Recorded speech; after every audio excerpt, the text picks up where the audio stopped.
Mga kababayan nating seniors, kung kayo ay 60 o 65 pataas at nagtatrabaho pa rin o kakatapos lang mag-retire, makinig kayo ng mabuti dahil may mga mahahalagang sekretong dapat ninyong malaman tungkol sa inyong SST pension na baka hindi pa ninyo naririnig. Narito ako ngayon sa aming kusina, katulad ng dati, upang magbahagi sa inyo ng mga impormasyon na maaaring magbago sa buhay ninyo at ng inyong mga pamilya. Alam ninyo ba na maraming Pilipino ang nawawala ng libu-libong piso dahil hindi nila alam ang mga lihim na ito? May mga kakilala akong senior citizen na akala nila tama na ang ginagawa nila, pero pagdating sa computation ng kanilang pension, nagulat na lang sila dahil mas mababa ang nakuha nila kumpara sa dapat nilang natanggap. Ang mas nakakagulat pa dito, may mga miyembro ng ISIS na nag-resign sa trabaho at nag-iisip kung matatanggap pa nila ang retirement pay mula sa TES. Ang totoo po, hindi lahat ng nag-resign ay qualified sa retirement benefit at may mga kondisyon na dapat ninyong sundin. Ngayon, sasabihin ko sa inyo ang mga lihim na ito, kasama na ang infamous na last 5 years rule na maraming hindi naunawaan. Kaya mag-inuman muna tayo ng kape habang pinag-uusapan natin ang mga bagay na ito na makakatulong sa inyo. Bago tayo magpatuloy, gusto kong linawin muna sa inyo kung ano ang mga pinakamahalagang qualification para makakuha ng retirement pension. Una, dapat kayong may 120 monthly contributions o 10 taon ng hulog sa Pangalawa, dapat kayong 60 years old na at hindi na nagtatrabaho o kaya naman 65 years old na kahit nagtatrabaho pa. Ngayon, dito papasok ang mga lihim na dapat ninyong malaman. Maraming Pilipino ang nag-a-assume na pagka negatibo 60 years old na sila at nag-resign sa trabaho, automatic na silang qualified sa retirement pension. Pero hindi po ganyan kadali ang sistema ng ISIS. Kaya nga maraming nagtanong sa akin, Kuya, nag-resign ako sa edad na 62, may makukuha ba ako sa TES? Ang sagot ko, depende sa mga contribution ninyo at sa panahong nag-resign kayo. Ngayong pag-usapan naman natin ang pinakasikat na lihim ng SST pension na tinatawag nating last 5 years rule. Ang ibig sabihin nito ay ang huling 5 taong contribution ninyo bago kayo mag-apply ng retirement benefit ay napakahalaga sa computation ng inyong pension. Kung ang average monthly salary credit ninyo sa huling 5 taon ay mataas din ang pension ninyo. Pero kung mababa naman, mababang pension rin ang makakakuha ninyo. Kaya nga maraming smart na Pilipino ang ginagawa, tataasan nila ang contribution nila sa huling 5 taon para mas mataas ang makakuha nilang pension. Halimbawa, kung ang regular monthly contribution ninyo ay 2,000 pesos, pero sa huling 5 taon, ginawa ninyong 4,000 pesos ang monthly contribution. Mas mataas ang pension na makakakuha ninyo kumpara sa nagtuloy lang ng 2,000 pesos na contribution. Pero may mga kailangan kayong alamin tungkol sa strategy na ito. Hindi pwedeng bigla na lang kayong magtaas ng contribution ng sobrang laki dahil may limitation ang ISIS sa pagbabago ng contribution bracket ninyo.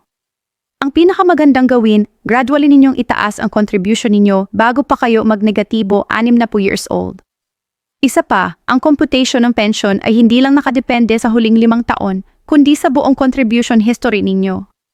Kaya nga ang formula ng SST pension ay 300 pesos plus 20% ng average monthly salary credit ninyo plus 2% ng base multiplied sa number of credited years of service minus 10. Complicated man pakinggan, pero simple lang ang ibig sabihin nito, mas maraming hulog, mas mataas ang pension. Ngayon, pag-usapan naman natin ang mga nag-resign at ang kanilang qualification sa retirement benefit. Maraming misconception dito na kailangan nating linawin. Una, pag nag-resign kayo sa trabaho pero hindi pa kayo 60 years old, hindi kayo qualified sa retirement pension. Kailangan ninyong maghintay hanggang maging 60 years old kayo at dapat din hindi kayo nagtatrabaho sa panahong mag-a-apply kayo ng retirement benefit. Pangalawa, pag nag-resign kayo at naghanap ng bagong trabaho, continuing pa rin ang inyong contribution sa kaya walang problema doon. Ang problema lang ay pag nag-resign kayo sa edad na 62 halimbawa, pero naghanap kayo ng part-time work o negosyo, baka hindi kayo makonsider na separated from employment fee ng ISIS. Isa pang mahalagang lihim na dapat ninyong malaman ay ang tungkol sa separation from employment requirement ng ISIS. Hindi ibig sabihin na pag nag-resign kayo ay automatic na kayong separated from employment sa mata ng ISIS. Kailangan ninyong magpakita ng proof na hindi na kayo nagtatrabaho para sa employer na yun. Kung may bagong employer kayo, dapat mag-contribute kayo as employed member pa rin. Kung wala na kayong employer pero may business kayo, dapat mag-contribute kayo as self-employed member. Ang point ko dito, ang SSA ay napaka-strict sa requirement na separated from employment, kaya dapat totoo ang declaration ninyo. Ngayon naman, pag-usapan natin ang actual na peso amounts na makakakuha ninyo sa death pension. Ang minimum pension ay 1,200 pesos kung may at least 0 credited years of service kayo o 2,400 pesos kung may at least 20 credited years of service. Pero syempre, gusto ninyo mas mataas pa dito, kaya importante ang strategy ninyo sa contribution. Halimbawa, kung ang average monthly salary credit ninyo ay 15,000 pesos at may 25 years kayo ng service, ang computation ninyo ay ganito. 300 plus 20% ng 15,000, which is 3,000, plus 2% ng 15,000 multiplied with 15, which is 4,500. So makakakuha kayo ng 7,800 pesos monthly pension. Pero kung mas mataas ang leviso ninyo, mas mataas pa ang makakakuha ninyo. May isa pang malaking lihim dito na maraming hindi alam. May additional benefit allowance kayo ng 1,000 pesos per month and 13 month pension na included sa regular IAT program. Ibig sabihin, pag nakakuha kayo ng 7,800 pesos monthly pension, may dagdag pa kayong 1,000 pesos, so 8,800 pesos na ang total monthly pension ninyo.